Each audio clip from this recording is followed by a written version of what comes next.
இந்த ஒரு வீடியோ பார்த்தீங்க அப்படின்னா, இண்டக்ஷன் ஸ்டவ் அதாவது கரண்ட் அடுப்புன்னு சொல்லுவாங்கல்ல. இந்த அடுப்பு வந்து நீங்க வந்து வச்சிருக்கீங்க. இண்டக்ஷன் ஸ்டவ் வந்து வச்சிருக்கீங்க. இல்ல அப்படின்னா வந்து இப்ப நிலவிக்கிட்டு இருக்க இந்த சூழ்நிலையில வந்து நெறைய பேர் வந்து வாங்கிட்டு இருக்காங்க. ஸோ இப்படி வாங்குறதுக்கு முன்னாடி ஒரு சில விஷயங்கள் தெரிஞ்சுக்கிட்டு, அத பயன்படுத்துறதுக்கு முன்னாடி தெரிஞ்சுக்கிட்டு பயன்படுத்துனீங்க அப்படின்னா ரொம்பவே நல்லாயிருக்கும். இந்த ஒரு கரண்ட் அடுப்பு வந்து நீங்க வச்சிருக்கீங்க, இல்ல வந்து இனிமே தான் வாங்க போறீங்க அப்படின்னா, இந்த கரண்ட் அடுப்புல நீங்க பண்ணக்கூடாத ஒரு சில விஷயங்கள் இருக்கு. நார்மல் அடுப்பு மாரி.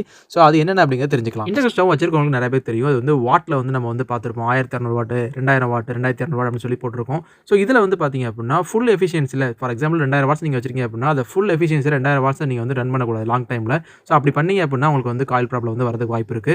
கரண்ட்டுமே வந்து கூட இழுக்கும். 2வது இது பெரும்பாலான நபர்களுக்கு தெரிய வாய்ப்பு இருக்கு. இது வந்து இண்டக்ஷன் ஸ்டவ் வச்சிருக்கீங்க அப்படின்னா, அதுக்கான பாத்திரங்கள் மட்டும் தான் நம்ம வந்து யூஸ் பண்ண முடியும். ஸோ வேற எதுவும் பாத்திரம் வச்சீங்க அப்படின்னா, இண்டக்ஷன் ஸ்டவ்ல வந்து எரர் காமிக்கும்.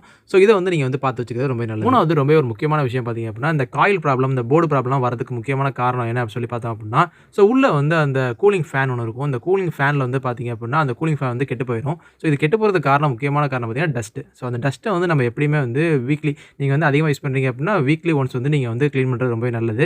ஸோ அப்பதான் வந்து அந்த கூலிங் ஃபேன் வந்து நல்லாவே வந்து யூஸ் ஆகும். ஸோ இந்த கூலிங் ஃபேன் வந்து எஃபிஷியன்ட்டா இருந்துச்சு அப்படின்னாலே உங்களுக்கு வந்து இந்த போர்ட் ப்ராப்ளமோ இல்ல வந்து காயில் இஷ்யூ வந்து வரதுக்கு வாய்ப்பு இல்ல. அடுத்து அந்த இண்டக்ஷன் ஸ்டவ் வச்சிருக்க எல்லாமே பார்த்தீங்க அப்படின்னா, பரபரப்பா வந்து சமைச்சு முடிச்ச உடனே வந்து பார்த்தீங்க அப்படின்னா, அந்த பிளக்ல இருக்க ஸ்விட்ச வந்து சாக்கெட் வந்து ஆஃப் பண்ணிட்டு போயிருவாங்க. இல்ல பிளக்க எடுத்துட்டு போயிருவாங்க.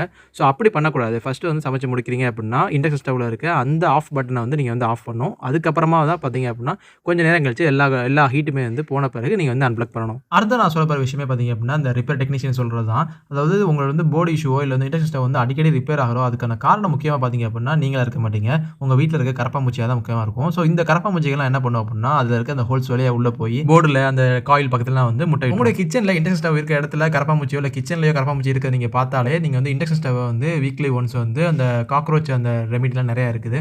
ஸோ அந்த ஸ்ப்ரேவோ இல்ல வந்து வேற ஏதாச்சும் அந்த ரெமிடி யூஸ் பண்ணி அந்த ஹோல்ஸ் வழியா இண்டக்ஷன் ஸ்டவ் ஹோல்ஸ் வழியா நீங்க வந்து அத ஸ்ப்ரே பண்ணி வச்சீங்க அப்படின்னாலே, அதுக்குள்ள மோஸ்ட்லி வந்து அந்த காக்ரோச் வந்து உள்ள போய் முட்டை போடாது. அடுத்த முக்கியமான விஷயம் பார்த்தீங்க அப்படின்னா, நம்ம வந்து நார்மலான அந்த கேஸ் ஸ்டவ் மாரி வந்து மேல வந்து ஒரு பாத்திரம் வச்சிருக்கோம். ஸோ இதுல வந்து பாலோ இல்ல தண்ணியோ வந்து பொங்கி ஊத்துது, இல்ல வந்து இந்த மாரி தண்ணி வந்து படுது அப்படின்னா, நமக்கு வந்து நாளடைவுல அந்த இண்டக்ஷன் ஸ்டவோட லைஃப் வந்து கம்மியாகிட்டே வந்துரும். ஸோ நீங்க வந்து கிளீன் பண்றதுமே வந்து தண்ணிய ஊத்தி கிளீன் பண்ணக்கூடாது. ஜஸ்ட் வந்து நீங்க வந்து ஒரு வெட் வைப்ஸோ இல்ல வந்து ஒரு துணியில தண்ணியில வந்து நெனச்சு நீங்க வந்து கிளீன் பண்ணாலே போதுமானது. ஸோ அவ்வளோதான். இந்த விஷயங்கள்லாம் நீங்க தெரிஞ்சுக்கிட்டு யூஸ் பண்றீங்க அப்படின்னா, இண்டக்ஷன் ஸ்டவ் நீங்க வந்து எஃபிஷியன்ட்டா யூஸ் பண்ண முடியும். லாங் லைஃப் வந்து லாங் டைமா யூஸ் பண்ண முடியும். இண்டக்ஷன் ஸ்டவ் வச்சிருக்கக்கூடிய உங்க ஃப்ரெண்ட்ஸ் உறவினர்களுக்கு கண்டிப்பா இந்த வீடியோ வந்து ஷேர் பண்ணுங்க. மேலும் வந்து கேஸ் ஸ்டவ்வா இல்ல இண்டக்ஷன் ஸ்டவ்வா எது வந்து ரொம்பவே பயனுள்ளதா இருக்கும் அப்படிங்கிறத மறக்காம கமெண்ட்ஸ்ல வந்து கமெண்ட் பண்ணுங்க. மீண்டும் ஒரு பயனுள்ள தகவலோட சந்திப்போம்.